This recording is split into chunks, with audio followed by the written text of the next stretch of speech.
The stars above burned cold and silent, indifferent to the quarrels of civilizations. Among them drifted the colossal Varnak diplomatic dreadnought Zirith-Kal, its silver hull swallowing starlight as it waited in high orbit above the neutral moon of Sereth. Inside its vast conference chamber, silence reigned, not the peaceful kind, but the taut, electric kind, the kind that came before blood. Ambassador Elena Rourke stood at the threshold, flanked by 2 aides and a single armed guard, her footsteps echoing over pristine floors as she advanced toward the semicircular council table. The chamber was sterile and vast, lined with seats where high-ranking Varnak officials, scaled, bipedal, and reptilian, sat in ceremonial armor. Each of them watched her as though she were an insect pretending to be a lion. That suited her fine. She'd been underestimated before. She counted on it. Her cape, stitched with the American flag, flowed behind her, a deliberate provocation. It wasn't arrogance. It was strategy. At the center of the table sat King Thor, massive even by Varnak standards, his obsidian armor a stark contrast to the muted metallics of his court. His eyes, black and lidless, tracked her with predatory patience. He did not rise. She didn't expect him to. "Ambassador Rourke," he said, voice low and smooth, like oil on a knife's edge. "Earth still believes in words." "We believe in peace," she replied coolly. "But we understand war." One of her aides shifted uncomfortably beside her, but Elena's expression remained unreadable. Every syllable was measured. She wasn't here to beg. She was here to buy time, seconds, hours, maybe days if the stars were merciful. Thor's maw curled into what passed for a smile. "Your species is sentimental. Naive. You think war can be prevented with reason." Elena's eyes sharpened. "I think genocide can be prevented with accountability." A low growl passed among the alien counselors, but the king raised a hand and they silenced. He stood, towering over her by at least 3 feet. His armor gleamed in the chamber's pale lighting. "You insult me. You insult the Accord by arriving cloaked in your dead empire's flag. You bring no gifts. No tribute. Only blame." Elena didn't blink. "Earth is not a dead empire. And we don't kneel to tyrants." That got their attention. Some hissed. One stood in protest. Elena's bodyguard shifted his stance, but Elena held up a hand. "Calm." Thor descended the stairs toward her, his clawed hands resting on his belt, his voice darkening. "You were warned. After the destruction of your colonies in the Kalayan belt, Earth was advised not to trespass beyond neutral space. You murdered 37,000 civilians in a pre-dawn orbital strike. Then blamed it on miscommunication. Their deaths were unfortunate," he said. "But war is often the result of weakness disguised as courage. Your kind has not yet learned the distinction." Her heart beat once hard. She thought of the transmission they'd intercepted, Varnak High Command plotting the eradication of Earth's outposts under the guise of peace negotiations. It wasn't weakness that brought her here. It was restraint. Calculated, temporary restraint. "I came here under the banner of diplomacy," she said. "Not submission. If you're hoping Earth will surrender to avoid war, you misunderstand the species entirely. You misunderstand your situation," Thor said, stepping close enough for her to smell the metallic tinge of his armor. "You are alone. Surrounded. Without power." She glanced past him to the ring of Varnak elites. "Not powerless. Just focused." He studied her face for a long moment. Then, slowly, deliberately, he turned his back on her and returned to his seat. "Very well. We will entertain your delusions for one more cycle. Then, Earth answers in blood." The session adjourned with a tone and a ritual beat of alien staffs. Elena turned and walked out, her cape slicing through the tension like a razor. Only when the chamber doors closed behind her did she exhale. Her aide, Morales, fell in step beside her. "You shouldn't have said that," he murmured. "They were never going to listen," she said. "They're stalling while they position fleets. I just gave them something to think about." Morales lowered his voice. "He could have killed you." "No. He needs me to deliver the message of doom to Earth. Makes the threat real. She paused in the corridor, looking up at the alien glyphs etched into the metal walls. And now I've seen his eyes. He's not trying to win a negotiation. He's orchestrating a purge. In the quarters assigned to her, Elena activated a secure relay and transmitted the recordings from the summit to Earth Command. The holographic feed crackled to life, revealing Admiral Singh's weathered face. Report, Singh said. No progress, she said. Their king intends war. He's using the summit as cover while mobilizing. I recommend activating black protocols. Singh narrowed his eyes. You're certain? She sent over the intercepted comms packet. See for yourself. They've targeted Earth's orbital arrays and Luna outpost. Initial strike planned within the week. A pause. Then Singh gave a slow nod. Understood. We'll begin evacuation of critical assets. Elena, what's your next move? She stared at her reflection in the blank screen once the Admiral vanished. Then, calmly, she opened a drawer and removed a compact pistol. A gift from her time in the field. Untraceable. Silent. Final. I'm going to give peace one more shot, she whispered to herself. But this time, I'll bring insurance. Later that night, she walked the Varnak flagship's halls, escorted by 2 silent guards.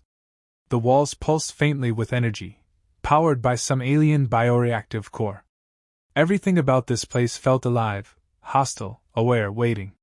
She paused at a viewport overlooking the stars, her mind quiet.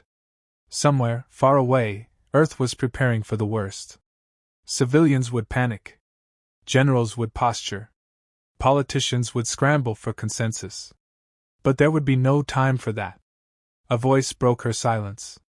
You speak boldly, said a new figure. A Varnak official, smaller and more slender than the others. His armor was ceremonial, not functional. His skin paler, almost translucent. I speak plainly, she replied. You court death, he said. But some among us admire that. Not all Varnak follows Thor blindly. Elena turned to face him. Then why stay silent? He leaned in, voice a whisper. Because the first who speaks dies first. But there are those who are ready to defect. If Thor were to fall, balance might return. She didn't answer, but she memorized his face. Not an ally. Not yet. But a crack in the monolith. The next day, the second summit began. Tension cloaked the room like a fog. Elena entered with the same deliberate confidence, this time with no aides. Just her, the pistol hidden in a thigh holster under the formal uniform. Thor rose before she could speak. Earth has declined our final offer.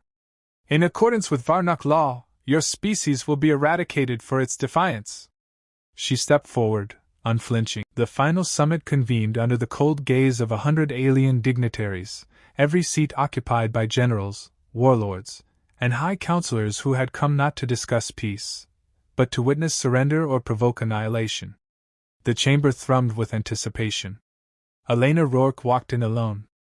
Her black and crimson uniform bore no symbols of Earth, no flags, no medals, just sleek tactical mesh reinforced at the seams.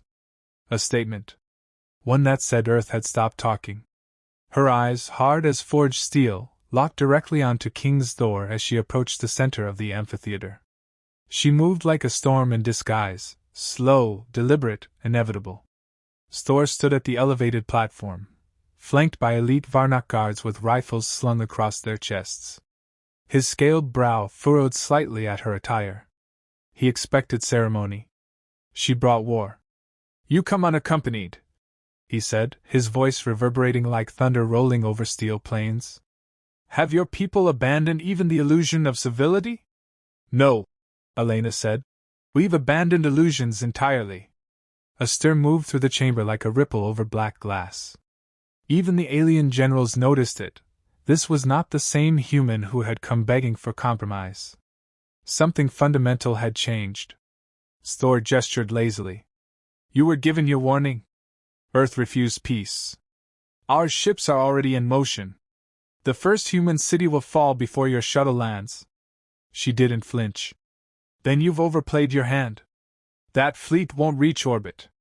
A pause, brief but sharp. Murmurs rose. The king's eye ridges narrowed. You lie. I don't, she said, stepping closer. You remember Commander Kaito? From the Calian skirmish? He's not dead. And he's not on Earth. The chamber held its breath. Your entire outer armada is flying into an ambush, Elena continued, her voice gaining momentum. We cracked your comm protocols 2 months ago. Every Varnak assault path. Every blind spot. Every weakness. One of the generals slammed a fist onto the table. Lies. Human deception. But others were not so quick to shout. More than a few exchanged nervous glances. It was known, Elena Rourke was not a politician. She had served in Black Ops. She had orchestrated precision campaigns that crippled pirate empires without a single civilian death. Her words carried weight because they were rarely wasted. Thor descended the steps slowly, his armor creaking, every movement heavy with restrained violence. I will peel the truth from your skull myself, he said. She reached down, not fast, not rash, and pulled the hidden pistol from her thigh holster. It gleamed under the sterile lights. Every weapon in the room clicked into readiness. A heartbeat from slaughter. Thor froze. Stand down, she said, her tone absolute. I'm not here to survive this. I'm here to end it. Weapons hesitated. So did reason. For a moment, all of galactic diplomacy balanced on the barrel of her sidearm. I came to you with evidence. You burned it. I brought words. You mocked them. I brought patience. You exploited it. So now I bring consequence. You'll die here, Thor growled. She nodded. Probably. But so will you. She pulled the trigger. The sound was thunder compressed into a single moment. The round, experimental anti-armor, designed for close-quarter assassinations, struck Thor directly in the sternum. His body jolted backward with a spurt of dark green blood, crashing into the dais. Screams erupted. Chaos bloomed. Varnak guards surged forward, but Elena was already moving. She fired twice more, both rounds into the ceiling's lighting core, sending the chamber into flickering emergency red. Then she dropped to a knee, activated the nanosmoke beacon on her belt, and vanished into the cloud as the room dissolved into confusion and fire. Gunfire erupted. Alien voices shouted in a dozen dialects. Someone called for evacuation protocols. Sirens screamed in alien tones as elite guards stormed the aisles. And in the middle of it, Elena moved like a phantom, slipping past security sensors, blood smearing her gloves, Thor's blood. She didn't flee. She moved toward the war table. The real fight had never been with Thor alone. It was with the Empire that raised him. Explosions rippled through the flagship, not external strikes, but internal detonations.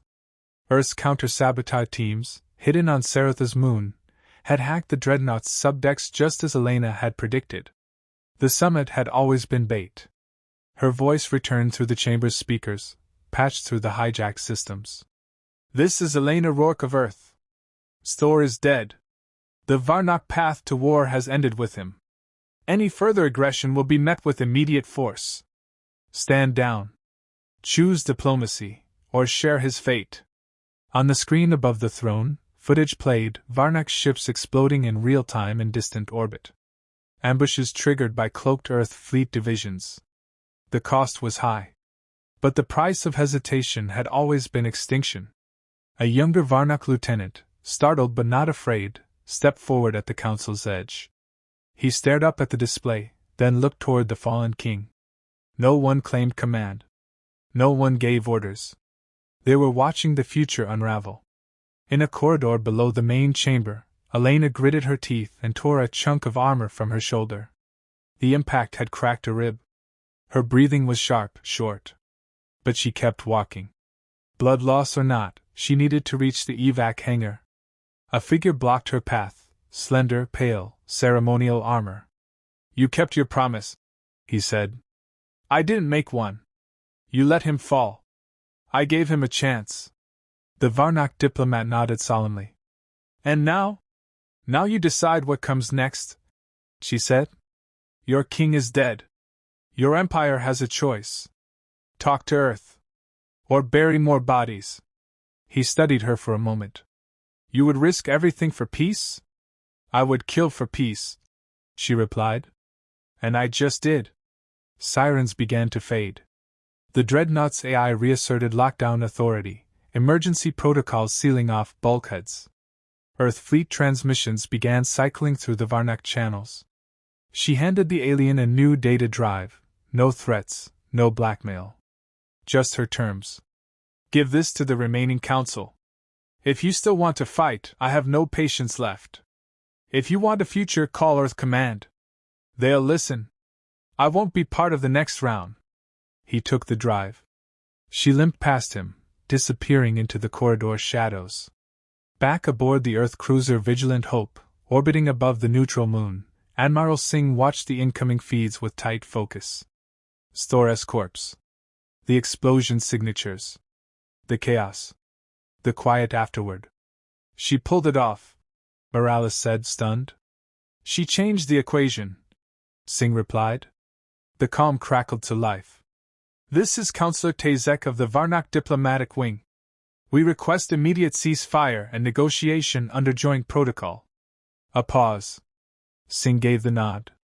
Establish secure channel. Bring them in. Far below, on the surface of the moon, Elena finally collapsed onto a medical cot inside a secure field tent, exhausted beyond speech. Her side burned. Her pulse still thundered. But she allowed herself a rare, quiet moment of stillness. No medals. No celebrations. Just survival. War had asked for Earth's soul. She gave it a bullet instead.